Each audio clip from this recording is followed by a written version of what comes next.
This is a miracle story. You got to listen to this.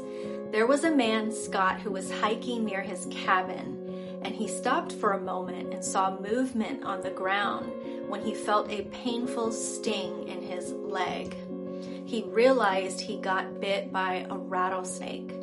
He pulled out his phone to call 911, and it said no cell service. And shortly after that, he began to feel the effects of the venom in his body.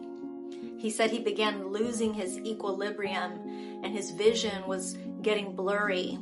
He was in and out of consciousness. He then collapsed nearly 4 miles from his truck.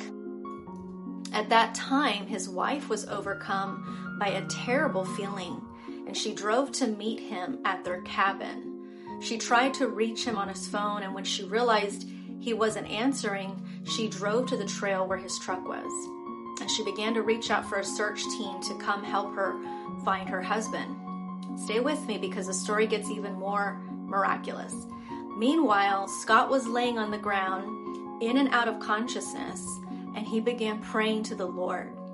He said he had felt the Lord's presence with him.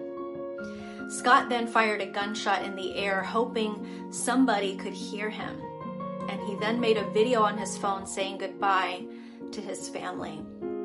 A couple of hours after that, rescuers finally found him and transported him out of the terrain into the ER. When they found him, his body was already shutting down. But God.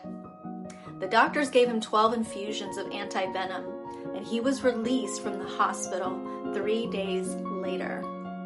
Scott had no after effects from that accident.